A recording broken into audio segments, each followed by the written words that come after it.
I'd like to welcome you all today to our portion of your VTC training, which will be on kind of how we do maintenance here and the changes that are coming up. Since we have to call it something, we'll call it changing the way we do maintenance. The maintenance department in the next 90 days or so is fixing to go through one of the biggest changes it's ever gone through, at least in my period of time here. It's been about 10 years. We're fixing to change our management information system. We're going to a system called SPEAR. Has anybody heard of that? No. Heard that name bandied around? Is anybody here familiar with HASTUS? Oh, yeah. We've heard of it, yeah. Yeah. SPEAR is kind of the maintenance cousin of HASTUS. It's a, where HASTUS is a transportation sort of information computer system, SPEAR is a new maintenance information system for us. How much good do we hear about HASTUS? Yeah, Not much at all. It's had some problems, right? Some bumpy road. And, anytime you make that big of a change to a new information system, you kind of open yourself up to small disasters. And so, even though I look forward to SPEAR as a great opportunity for us to really improve the way we do maintenance, certainly the next 90 days or even the next 6 months are going to be kind of a rocky road for us there because it is a huge change. What I wanted to do today is I'm going to just talk about kind of the way we do things now, how we manage our workflow now, and hopefully that will give you some perspective when we get down here and we talk about our new system, how radical of a change this really is for the maintenance department. It's really going to kind of turn us on our heads. Right now we actually use a computer maintenance information system. It's called VMS, Vehicle Maintenance System. It was developed here in-house and back in the 1970s. So if you think about how far computers and information technology have come in 30, 35 years, it gives you an idea of, even the layperson would probably know that this is going to be a huge difference, a huge improvement for us. Okay. And when we get all done, I'm going to talk about a way you guys can help us out in a huge way.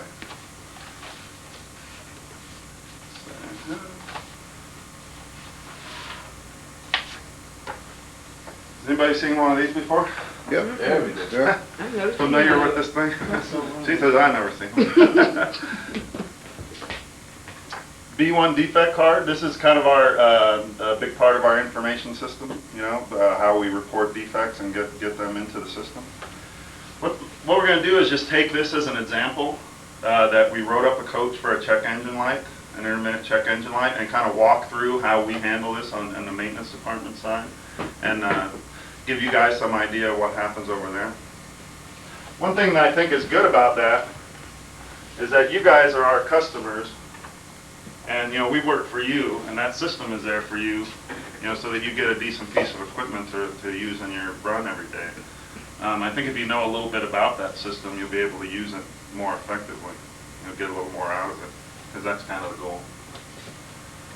What I'll do here is we'll draw a little diagram of our D1 facility here, and we'll just kind of walk through this example.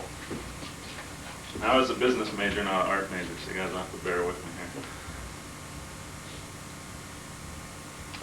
here. Big square there, we'll call that a fuel island.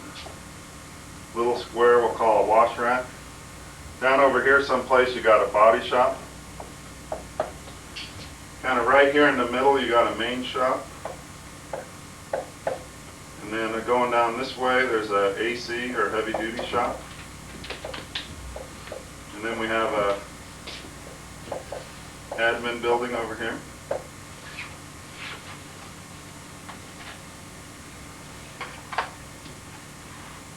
So we're going to use for our example that we had Coach 610 and it had an intermittent check engine light. And you guys dropped it here at D1, or one of you individuals dropped it here at D1. Where do you drop that coach off at? Fuel out. Fuel Fuel line. island, right? We'll have a convention here. Bad buses will be red and good buses will be green. Red stop, green go. You left that card in the window. What happens to that card? The bus washer gets it. The bus service are probably going to look at it, right? Right. Sometime. Actually, if you've ever been here between the hours of about 5 and 10 at night, you'll notice that there's a mechanic that actually stands in the corner of that fuel island with a clipboard. His whole mission in life out there is just to look at these cards and make a decision point, kind of like a triage in a way, if you think of it that way. Mechanics are very expensive, and they are in short supply these days. We don't like to waste money on a mechanic having to stand there with a clipboard, but it's ultimately necessary that we make that decision there. What this mechanic's going to do is he's going to pull that card and look at it and decide what to do with that coach at that point. Does it go to the shop, or is that something that can go back in revenue service and can be fixed later? The big constraint there, and this guy will typically be pretty familiar with, how many bodies are in this shop that night.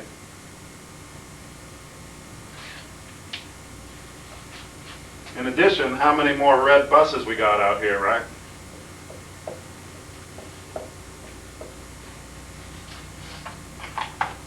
There's only so much work that can get through that shop at night, right? So if it's something like a dome light or a minor problem like that, chances are he might just pull that card and save it till the bus comes in next time. In this example, it's a check engine light, so this bus really isn't going anywhere until it gets through the shop, so this one's going for sure. That's a real important decision point there, because if he starts sending coaches to the shop that they can't work on due to the fact that there's not enough people, it just creates more work, because then somebody's got to go back and park those, somebody's got to drive it to the shop, and then later that evening somebody's got to park them back out there. So that's a real important thing, and that's why we spend that much money to have this mechanic out here. Now if that bus comes in before 5 or after 10 a.m., it's going to be the bus washer, the bus servicer is going to look at that. The guys who have been around a long time and are pretty familiar with the system, they kind of know what to send to the shop and what not to. Some of the younger, less experienced guys, they don't really feel like they have the authority to make that decision, so they'll just kind of send everything over there. That's why if you've ever been here about 11 o'clock at night, sometimes you'll see this shop line, sometimes 30 buses out here. Quite a mess. Okay.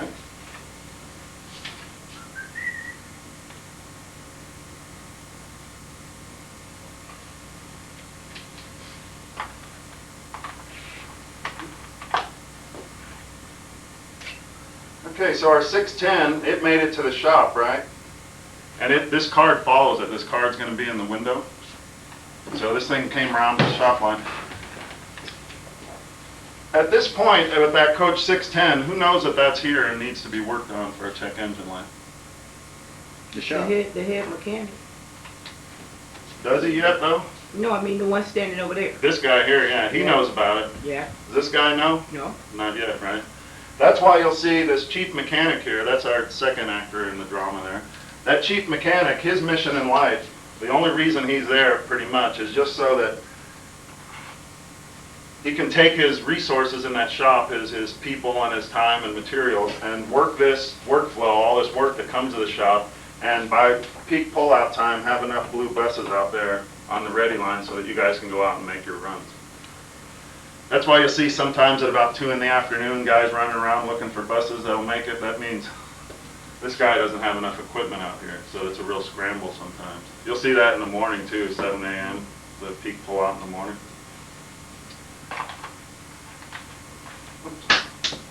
Who's our chief mechanic right now? Right now is Dort Machado, and the swing shift chief is Keith Nunn, and the graveyard chief is Jim Riddell. You guys probably see Jim if you're here early in the morning. The red-eye crew. Yeah. Okay. So this guy's job is to manage all this workflow that winds up in the shop and just get enough buses out there to make the runs every day. What he needs is information. He needs to know what's out here, so that he can prioritize and say, okay, here's my plan for today to get enough coaches out there. Because just going haphazardly, chances are he might not make enough equipment that day. So what you'll see is you'll either see that chief mechanic or his designee out here actually looking at all the defect cards in the windows of these buses, and they'll make a list of everything that's out there that needs to be worked on. And then they'll bring it back in here and write it down on this daily work log. Have you ever walked by the chief's office there and you see a big sheet of paper right below that window? It's always got bus numbers scribbled all over it. That's what they use. That's kind of their information system to manage that workflow every day. By the time that bus gets written down on that daily work log, how many times has that information changed hands from the time you wrote down what was wrong with the bus? 3 times? Probably 3, right? At least 3, sometimes 4. Let me ask you another question. At any given moment, how accurate do you think that daily work log really is? About 50%. Yeah, not very accurate at all, right? It's a real problem for us. It's not a very sophisticated system. How about outside shops? Let's take this example and say we drop this coach at D3, for example. What happens to that? Happens to that card after that? Does the D3 mechanic check it out or what? Exactly, yeah. The servicer will probably flag it out and park it to the side, you know, if it has a defect written up on it. At the outside shops, D2 and D3, the mechanic comes in on graveyard shift, so they're there from 10 p.m. till 7 in the morning. And they'll come in and they'll kind of do the same thing this guy does. They'll kind of do that little triage. And they'll say, hey, is this something I can fix real easy and quick here and get it out there? Because they have the same thing to deal with up there. They have to get that pull-out, you know, enough buses for that pull-out. So if it's something easy, they're going to fix it right there. If it's any kind of major work, chances are it's going to have to come back here to the main shop. That's why you see a lot of the cards, you know, you'll get in your run and they'll have ER card stamped ER. A good chance that that's a bus that's coming to the shop for some reason. Early return. If it's something that's a functional or safety problem where the bus, you know, can't really go on revenue service, they'll actually deadhead it here. But most of the time they'll put it on an early return on a run that comes back here so that we can work on it.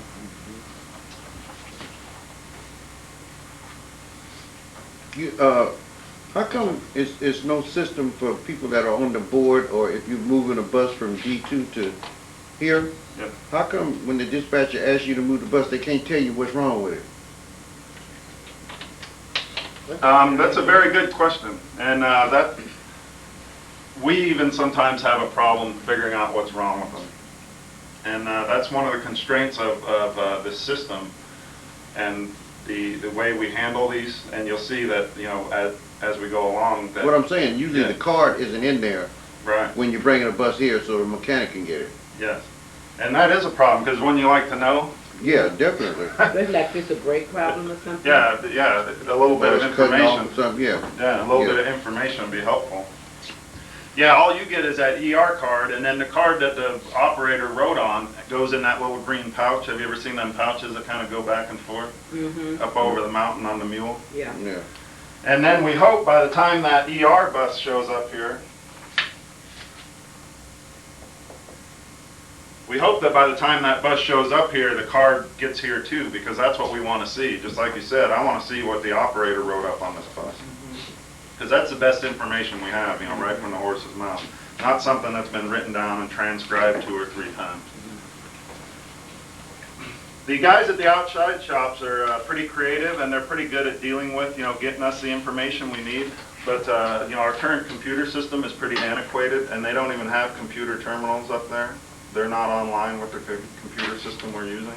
The only way to communicate back and forth is via those pouches or via telephone or Nextel. So those guys are pretty isolated out there. They do a pretty darn good job. We get this report every day.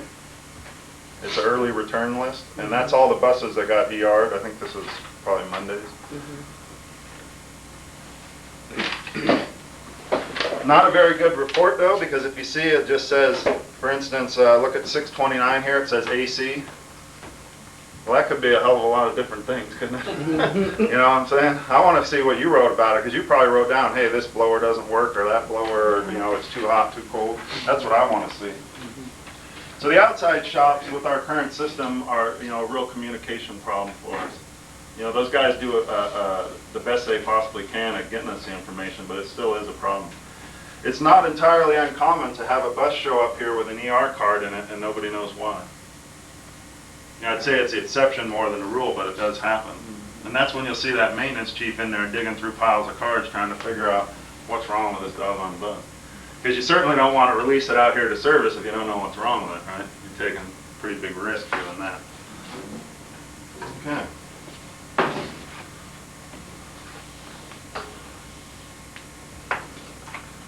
All right, let's take this example one step further here. And let's say I'm working in the shop here today, and the maintenance chief, Mr. Machado, says, "Hey Miller, 610's out there with a check engine light, why don't you go fix it?" And I say, "Okay, fine," and I go out there and I plug into the computer, and the code is for a water temp sensor, for example. Everybody remember that from last year, the codes going out of the computer? So I say, "Hey man, this is a piece of cake. I throw in a water temp sensor, boom, it's ready to go. 15 minutes, it's right out here on the ready line. It's out there making money." What do you think happens to this card after that? You file it right to run the rest of the car shop. Yeah, it ends up getting stored away. There's actually regulations by DOT that you have to keep them for so many years. I couldn't even tell you what it is. I think what I can tell you is I don't think we've ever thrown any of these away. That Matson liner out there is completely stuffed full of these things. You know, such that, you know, for things like litigation, they can go back and I was actually gonna say, dig that's up. your history. Yeah, they can dig up the card from that run, from that day. Kind of like a hospital. Yeah, yeah. Okay, so I took this bus, and but there's one thing that happens before it gets filed away. That's the point where a computerized record is made of that maintenance transaction. So I'm the mechanic. I'm going to fill out on here changed water temp sensor and my badge number and the date. And then the maintenance chief's going to get this card back. And what he's going to do is a work order at that point, a computerized work order in the vehicle maintenance system. And what that work order is going to record in the computer is what was changed on the bus, what was repaired, the mechanic, and whether it was completed or not, and the date. And the computer automatically adds the mileage to that record.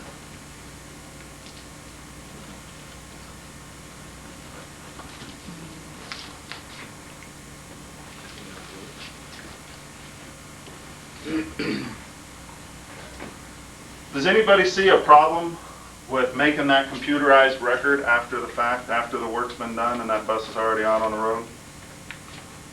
There's kind of one glaring example of a problem that really leaves you open to. You can think of. Nope. Well, it's done after the fact, when it really should be done ahead of the fact. Yeah, it should be done first. And you'll see when we get down here to talking about Spear, that's one of the big changes. That's one of the huge improvements. So it's kind of like you've done the work and then you say, okay, now we're going to, a work order means you're going to do You it. order and work, right? Yeah. Yeah, we're kind of doing it backwards. Yeah.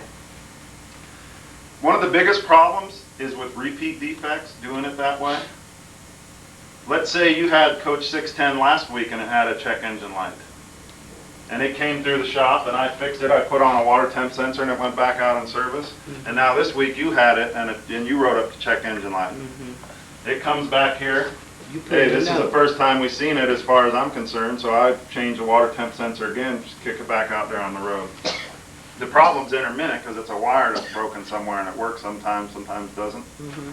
That's the biggest problem with the, you know, doing the work orders after the fact, is that it's really hard to catch those repeat defects. Because when that thing comes in with a card in the window, who knows it was here last week or the same thing. So what it should have is a little credit card or something, huh? Some way, yeah. Yeah, where you take it out and put it in the computer and it says, tells the mechanic where it's been lately. Yeah, you want to see that record. And you'll see when we get down here and talk about Spear, that's exactly what's going to happen now. Oh, okay. It's not uncommon, you know, to have repeat defects like that fall through the cracks. One thing I will say that these chief mechanics are very creative and very good at dealing with that problem. These guys kind of remember bus numbers in their sleep. I was going to say, they know those buses. Yeah, so I guarantee you if this bus came in last week and Dwart saw it and assigned it as a check engine light, if it comes back in this week, he's going to remember, and then he's going to delve into the file and see what was done last week and kind of give some guidance on, you know, hey, this is a repeat problem. Yes, sir. Does it ever happen when the engine light comes on, but then when you check it out, there's something that can be fixed later, so you send the bus out again? Because I remember a few months back, you know, there was a bus that had like an engine light on for a week, you know. You call dispatch, oh, we know about it, you know. Yeah. So it could be like, could just be a very minor problem that, you know, it's not a big deal. What kind of bus was it? It was like 1200, you know. 1200. Sometimes with those check engine lights, maybe it's something they were waiting on a new part for or something, and they may have known that, hey, this is nothing that's going to make the bus break down, so we'll let it run, and, you know, we'll let the operator know that, hey, you know, just ignore the check engine light for now. That may have been the case. some of those things, some of those problems you can't get right away either, you know, some of those things you gotta kind of fish for, you know, especially the intermittent ones, you know. Fish. Fish, hey, you guys are gonna get some fish today. Yeah. Okay, where were we here? So we did our work on our problem. Yeah, these guys are real good at dealing with that repeat defect problem. One of the things is though, say this bus last week it came in on day shift and Mr. Machado dealt with it. Now next week it comes in on swing shift and Keith Nunn has it. As far as he knows, that's the first time he's ever seen that bus, Yeah. right? And then the next time it comes in on graveyard, and that's the first time he's ever seen it. That's right.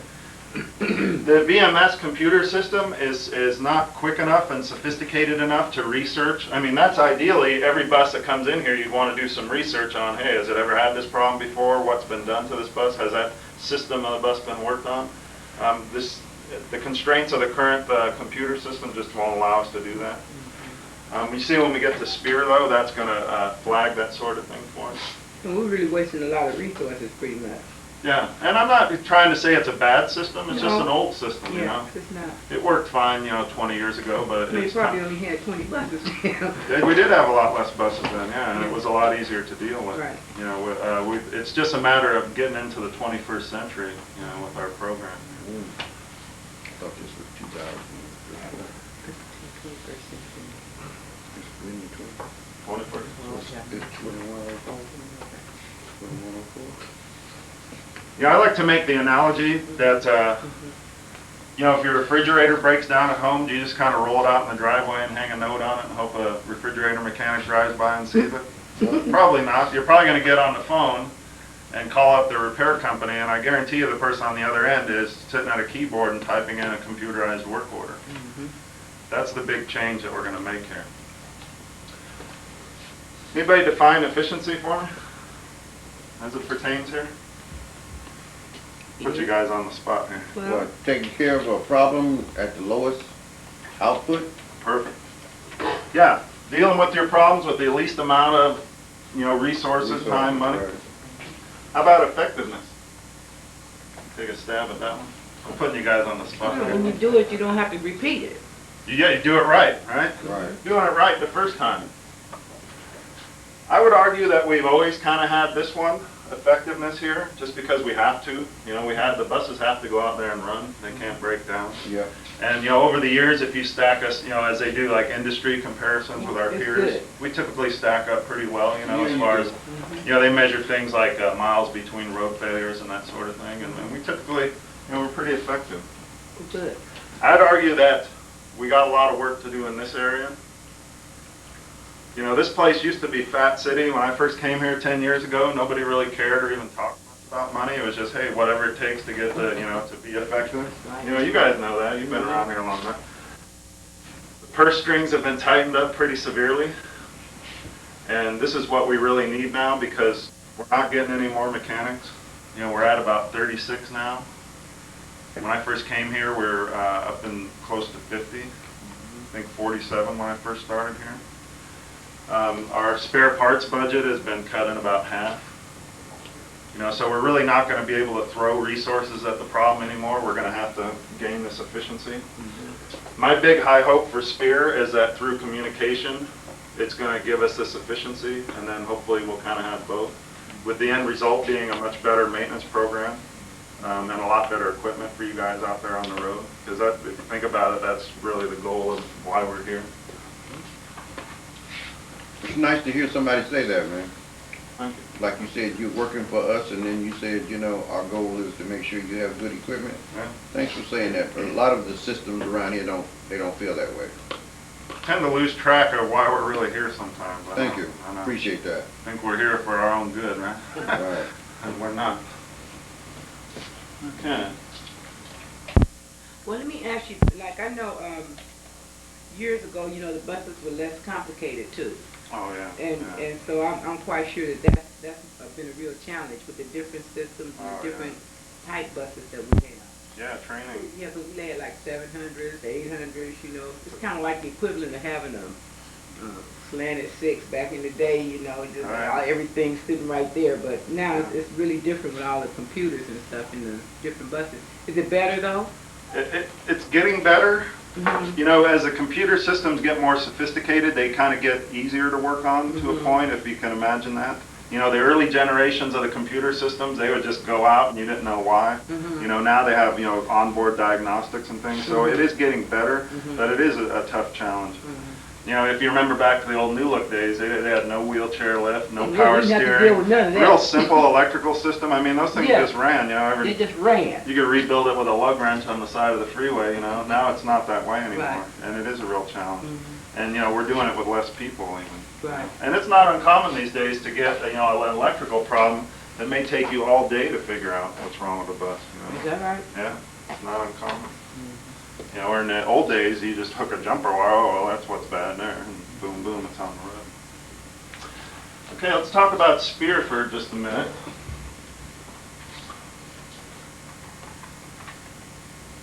Our old VMS system, it was written in COBOL. Anybody familiar with that term? Yeah. Mm-hmm. That was kind of the standard business language of the 70s and 80s. Right. Spear is an Oracle platform database.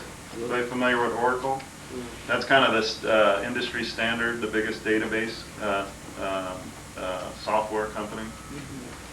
Larry Ellison Yeah. made a few dollars on that one. Yep. The company that makes this system is actually called Spear Technologies, and that's all they specialize in is maintenance information systems. So what they do is they specialize in that, and they model this computer system to reflect like industry best practices. You know, such that if you're using the system the way it's modeled, that you're using the most efficient practices to manage your maintenance workflow. What Spear is it's an object-oriented relational database that's pretty sophisticated and provides a lot of good information. Our example of Coach 610, it's going to exist in Spear as a 610, and that's basically what it is a 610. Then we start relating attributes to that 610. So we say, well, 610 is a bus, and it's 45 feet long, and it has a Detroit diesel engine, and it has a Allison transmission, has 57 passenger seats, Ricon, just the list goes on and on and on to have the level of detail that's going to be available to us on our individual fleets. This will go all the way down to what brand is the starter, Yeah. what that's type good. of brake valve is there, that level of detail. Even more interesting, though, is related to Coach 610 is every bit of cost data that's ever been associated with repairing or maintaining that coach. Every time a water temp sensor is charged out for that, guess what? It's going to follow that bus forever. We're going to know that that $50 was spent in 1998 on a water temp sensor. Also along with that is all the labor information. Every labor hour and that is placed on that coach is going to follow it as well.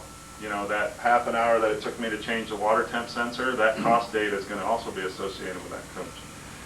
It may not sound like a big deal, but really for us it's huge. I was going to ask you, how far back are they going to go in terms of, are they going to put in past history, or are they just going to start when the system Fresh, is yeah. up running, or? Actually, we're going to, the old BMS Uh-huh. history, we're going to import as much of that as we possibly can to keep Yeah, that history. Keep the history. It's nowhere near as sophisticated as the history we're going to start with now with this new system, but it's still something, you know, it's Now, better does than the system nothing. have a certain amount of flexibility? So let's say like that, it may have some things that you need to just tailor just to Golden Gate. Yes, absolutely. And that's something we've been working on for about the last, I'd say, 6 or 8 months, is actually configuring the system so that we can use it. Because there is a lot of stuff that you can make up your own rules and things. Right. For instance, we talked about the repeat defects. You can make up any rule you want about that. You can say, hey, if it's twice in 2 weeks, that's a repeater. If it's twice in a month, that's a repeater. You can. There's a lot of Okay. flexibility in Oh, this. that's good. And it's also a lot of work setting all this up because that computer system don't know nothing about 610 until we tell it all that information. So there's actually been a 610 could be a shoe. yeah, right, or the chair or something, right? Yeah. Yeah, and there's been a lot of work that's already gone into the Like system. computers. It's a good example. I like that. This cost information, though, is going to be huge for us as far as efficiency, though, because we'll be able to tell with the real quick queries and searches, hey, how much does 610 cost per mile over its lifetime to run? Yeah. how much maintenance and time and effort do we put into maintaining that Allison transmission as compared to, say, a ZF transmission? And that's really going to help us make a lot of good decisions, because, you know, let's say we look at 610 and one has an Allison and one has a ZF, and we figure out that the Allison costs $1.70 a mile to run, and the ZF costs $1.50 a mile to run over its lifetime. When we buy some new buses, guess what? You know, we're going to go for the most economical piece of equipment. Right now with VMS, that information is pretty much not available. You know, we really can't go back and look at all the history of how much labor and time and materials have been put into these pieces But of would the equipment. cost factor be the only factor? Like, is one transmission, does it give better service than the other, or? Well, yeah, there's certainly other things that consider, you know, hey, if this one, yeah, it only costs $1.50 a mile to run, but it's gonna road fail twice a week, and yeah, there's a lot of other considerations. But that is a big one, though. Because you think about it, every time it road fails, the mechanic's gotta go out and fix it, right? That time and money's gonna be charged to it, so I guarantee you if that transmission's Driver's less gonna be reliable, with it that more cost money. is gonna be up there, so.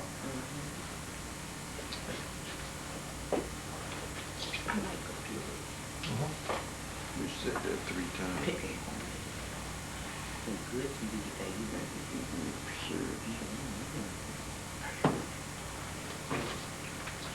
Remember we talked about this daily work log and the fact that this chief mechanic, he needs that information. He needs to know what's wrong with those buses there so that he can manage his workflow and get his buses out there on the ready line for you guys. Arguably the biggest change with Spear is just the fact that when that bus enters the facility and there's a defect written up on it, there's going to be a computerized work order made right at that instant. Before any work is done to it, before any parts are charged out against that coach, it's going to have a work order in the system open. It may not sound like a big deal, but if you think it through, it really is. It's a huge improvement for us. The biggest thing is that as soon as this guy here enters that computerized work order, guess what? He knows about it. I know about it over here. The gentleman in the body shop knows about it. You know, Skipper up in D3 is going to know about it. And, you know, by the reverse coin, if he opens a work order at D3, before that coach ever even comes back here, we're going to know that, hey, this coach is coming in today with such and such a problem. That open work order is there. It's really going to be a huge, huge improvement for us. Matter of fact, that daily work log is going to go out the window because we'll be able to manage it right from the computer, that workflow. It really is a huge improvement.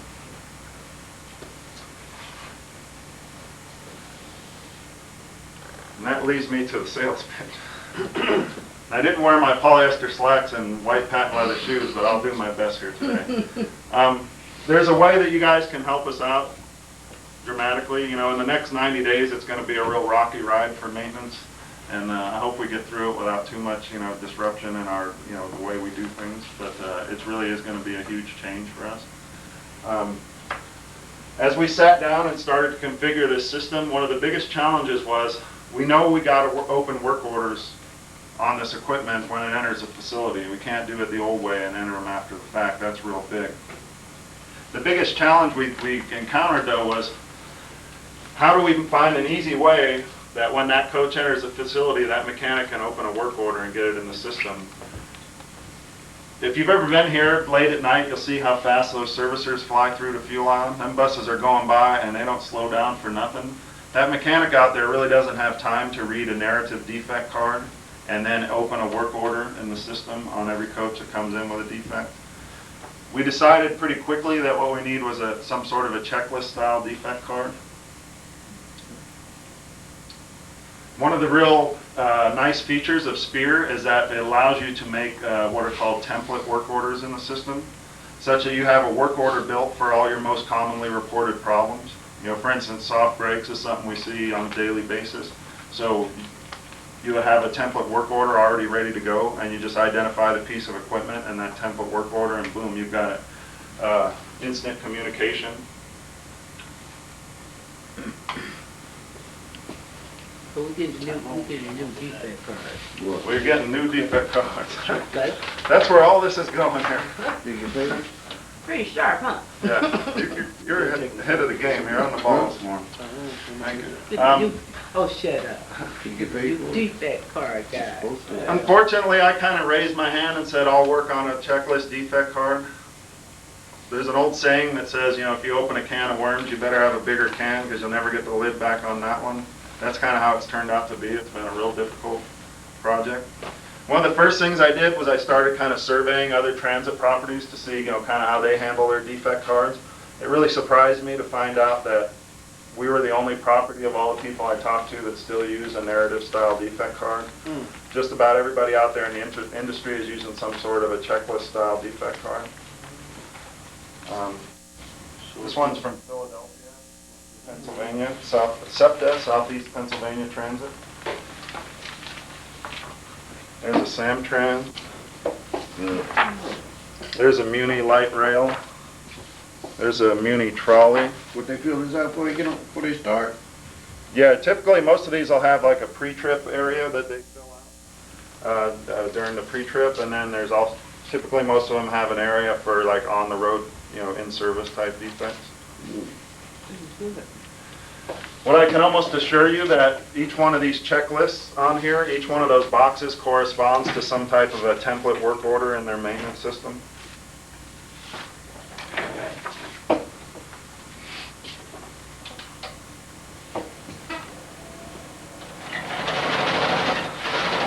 Oh, the company.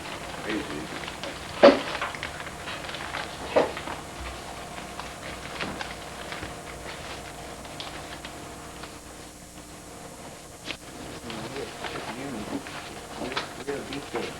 Can you pass that to them? The one I'm going to give you now is a prototype of a checklist defect card for us here at Golden Gate Oh Transit. Lord, This oh what you Lord. made up for us? Yes. Keep in mind that this is a prototype and it is still evolving. So we might see some changes. Do we And need to help this you is- make changes if we make suggestions? Oh, absolutely, yeah. And that's one reason we're doing this is because I want to, I've gotten tremendous amount of good suggestions, and this is actually version 10 of this defect card, and that just reflects how many good ideas have flown in to improve it. So we want to keep that going. The goal here is to produce something that makes everybody happy and works well for everybody. I think if we do it right, it'll be an improvement, make your guys' day easier, and will work well for us too.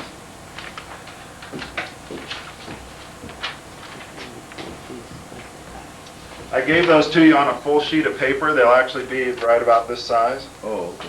Similar to the old defect card, just a little bit longer. You know, they'll be printed on card stock and probably have the different colors just like they always have been. What do you think of these 1500s? Do you think they're gonna last a little while? They'll be okay. We got a lot of bugs to work out of them. When we get done talking about the defect cards, I'll give you guys an update on where the status of the different things that are going on with them. Then where it says, other specify, where do we write that, on the back? On the bottom, let me put one up here and then we'll kind of Okay, go over it. Yeah, we'll go over it, okay? okay. You're jumping the gun. Be quiet. Look at the side of the card that says in-service and post-trip, because that's kind of the easier side to explain, and we'll hit that one. You know, just like the old defect cards, we'll identify the bus number and the date. And then what I tried to do here is just capture all the most commonly reported defects that you would, you know, encounter out there in service. You'll see they're classified into, you know, systems of the bus.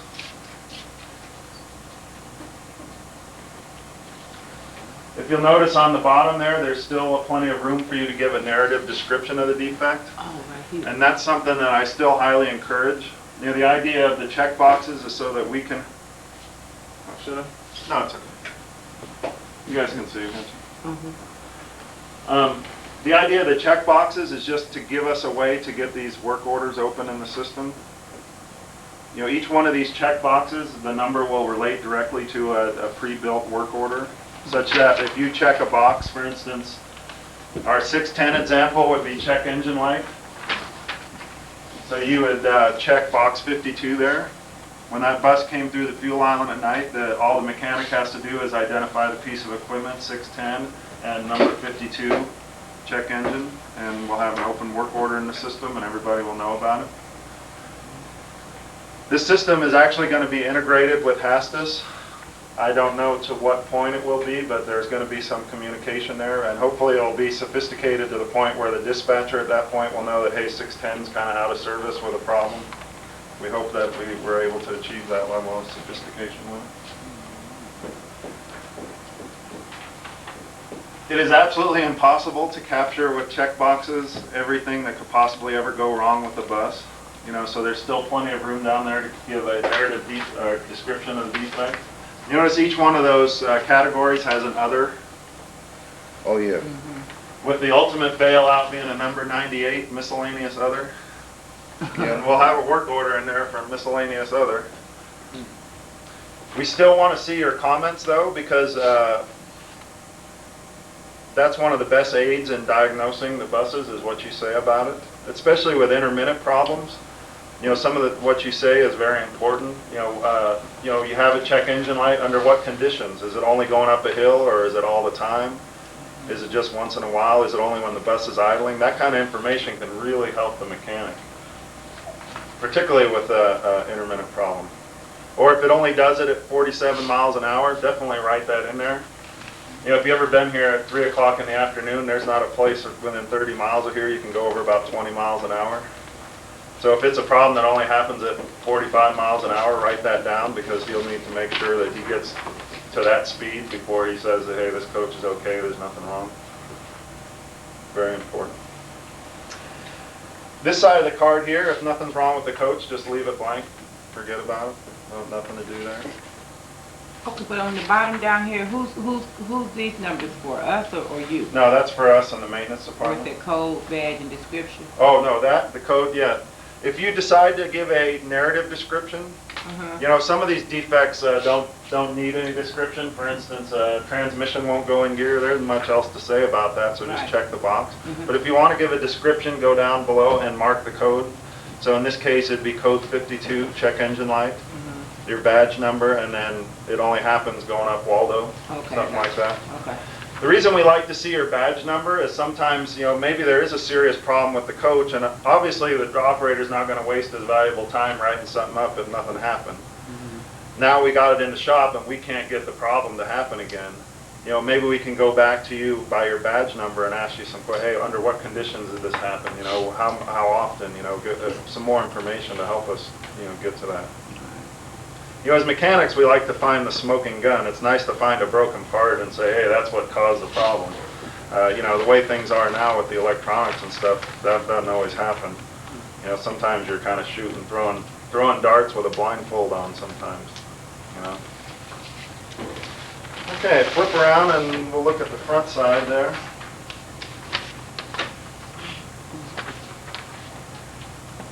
This side of the card, I kind of consider your guys' side of the card. It's evolved considerably, and I think it's going to evolve quite a bit more. What I'm interested in is coming up with something that satisfies you and works well for you, and also makes, you know, the transportation side of the house happy. The way it's set up to work now is the front side is a pre-trip side of the card. What I tried to capture there is all of the things that you're likely to encounter on a pre-trip inspection. You know, your basic walk-around inspection. Certainly the intention here was not to hold anybody's feet to the fire. You know, as if to say, well, there was a rip in a seat and you checked it as okay. That was not the intention, certainly. The way it's set up to work now is you check the boxes to acknowledge that you did those inspection items on the pre-trip. If there's a problem with one of the areas, you circle it and describe it below if necessary, just like you do on the backside. I think that is likely to change, however. It's kind of been brought up that, you know, this card's going to get real messy with everybody trying to make all those check marks on it. And I like the idea of just check the box if there's something wrong with it. You know, as far as I'm concerned, if you sign in down here and put your badge and run number, that's enough verification to me that you did your proper pre-trip inspection. So the numbers on top of the points are for driver 1, 2, and 3? Yes, yeah, that's the way. You know, one of the real contingencies that's hard to deal with this card is to account for multiple operators. You know, our transit the geography of our transit system is so spread out that, you know, we're kind of unique in that we do a lot of on-the-road reliefs. You know, a lot of the other properties don't have to deal with that as much. If you notice all the muni defect cards, they pretty much account for one operator only. Each operator brings a new defect card. And I've been told in many cases they take the same bus, you know, on the same run every day. You know, we kind of don't do that. We're unique in that. And we also know that, you know, sometimes you might have 4 or even 5 different relief operators on the same piece of equipment. So that's one of the issues that we have to deal with here. We may need to expand the card a little bit to deal with more than 3 operators. One of the other real issues with this pre-trip side of the card is that, you know, the first operator out in the morning certainly has enough time to do the, you know, thorough pre-trip inspection, but a lot of times, you know, when you're doing your on-the-road reliefs, if the coach is late or the schedule's running late, you don't have very much time at all. It might be just enough time to jump in the seat and, hey, is this bus good to go? Yeah, let's go do it, that sort of thing. And certainly if the first operator out in the morning checked all the passenger seats for graffiti, I don't see a lot of sense in having to do that 5 times a day. So that's one of the things that we're going to try and deal with is to... Let's take it to a school. yeah, the school runs, that's a big deal. Does anybody have that SEPTA one? Yeah, here it is. SEPTA had a pretty creative idea in dealing with the on-the-road reliefs. If you look at their pre-trip card here, the first operator of the day does the thorough pre-trip and checks all the items. Any relief operator just checks the shaded ones, which are your basic safety items like horn, wipers, that sort of thing. And I think that might be a direction we may go with this. Where this card's at right now is the Driver's Safety Committee has it for review and recommendation. So I'm not going to make any more changes until I get the feedback from them and see where they want to go with it. You know, the one thing I will say that this will probably change by the time we see this card in service. What we're hoping for is to bring this online as we go live with Spear, as we start using Spear. So we're probably looking at sometime in January, perhaps. This is going to be a living document. We're certainly not going to print 1 million of them to start with. You know, we're going to try it out and see how it goes and make adjustments. What I'm really interested in is get something that makes everybody happy and works well for everybody. That's why you'll notice on the back side of that card I've given my contact information. I've gotten a lot of really great suggestions as time has gone on with this, and it's really helped to make a workable card. If you have any good ideas about this, or you see something on there that you think is irrelevant, or something that's missing that should be added, certainly let me know. You can just drop these, you can mark it up right on this sheet or a separate sheet. If you drop it in interoffice mail, S. Miller, Bus Maintenance, it will get to me. I've also included my email address there. You can email comments and suggestions to me or questions. And that goes beyond just this defect card. You know, if you guys have questions about something that deals with maintenance or the equipment, certainly feel free to email me. You know, it only takes me a minute or 2 to respond to an email. I really like that, you know, one-on-one communication, because I learn a lot just listening to you guys and the problems that you deal with out there every day. You know, if you think about the line of communication between you and us, it's pretty darn long. You know, if you have a problem out there, you might tell your road supervisor, and he might go tell Greg Norton, and Greg Norton might tell Sue or Jim Lair. Of course, Jim is no longer with us. AC Trim? Yeah. You know, and then Greg Norton might tell Gene Walker, and then Gene Walker will tell Hubert Harmon about it, and then Hubert Harmon will tell Dort Machado about it, Dort will tell me about it, and by the time that message goes through that big long channel, it's either old and irrelevant or been garbled. You know, so I like that one-on-one communication, and that's, you know, a big reason why I like to come up here and do these sessions, because I learn a hell of a lot from you guys, listening to what's going on out there. Please don't send me any jokes. I get too many already. And people have asked me, well, what are you going to do if people start asking too many questions? I said, I'll just make a special folder for that operator and, you know, direct the email right in there. But feel free to contact me. I like to have that open door for you guys. All right. Okay. We're getting a new defect. I think we've covered it. if you guys see the maintenance department look like it's kind of disintegrating in the next 90 days, you probably know why. It has a lot to do with we're changing this information system. We appreciate any help and support you guys can give us, and one of the big ways you can help is with this new defect card and helping us get something that'll work, and we certainly appreciate that. We're all in this together, sink or swim. It's been a rough couple of years here at the bus barn, but I think things are starting to look up finally. We're pulling it together. You know, the last thing I'll mention is that you guys may realize it or not, but you're a big part of the reason our maintenance program has been successful over the years. You know, I would estimate that, you know, if I just had to throw a number out there, that you guys, 75% of the work we do and the defects we fix in the shop are because they were reported by you guys. You know, if you think about it that way, you guys are a huge part of the maintenance program. You know, it starts with you. Thank you.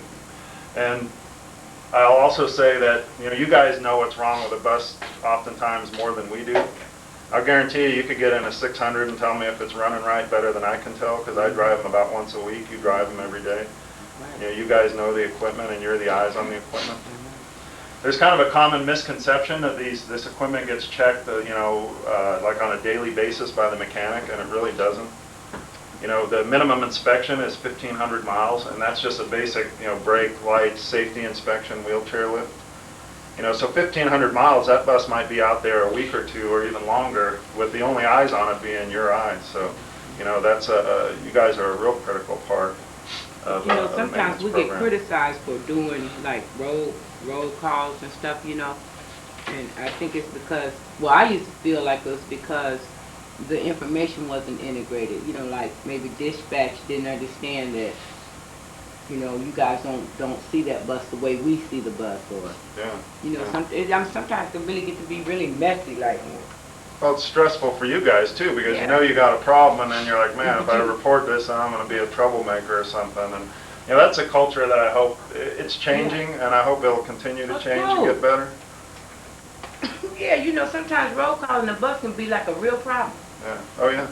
You Yeah. know. I think sometimes there's people here in this organization that lose track of what it's like to be out there, you know, in that commute traffic. All the people from the bathroom all the way back here. You know, I used to commute on the bus to work here, and you know, when you're on that bus flying 80 miles an hour down the freeway with mothers and their crying babies and stuff, you realize just how important that job is, and how important safety is. Yeah. You know, and you kind of lose track of that if So, you're you not know, out there I on the can road. get in the bus and I can hit the brakes once or twice, and I know when it's going to You stop. know, yeah, you know. You know, so I don't want to call dispatch and say, hey, I got, you know, well, maybe you heated the brakes up. No, maybe you need to come get this bus. Yeah. That's yeah. what you need to do. You know, after 15, 16 years, there's nobody Better. telling you about what your brake's supposed to feel like. You've been doing it, you Yeah. know. Yeah. It just kind of come with the job, and so I kind of think that's one of the things that I hope it'll do is bridge dispatch with the driver and with the maintenance department, so that Yeah. you know we don't have that friction. There is a lot of room for improvement there in that sort of communication channel. You know, I cut my teeth working on tanks for people to go in combat with, and I took that very seriously because, you know, whether somebody lives or dies may very well depend on whether that vehicle runs or not. And, you know, I take this job just as seriously because if that ain't combat out there, it's the next best thing, you know. It's Yeah. crazy out there. It may not be bullets flying, but occasionally there is, though.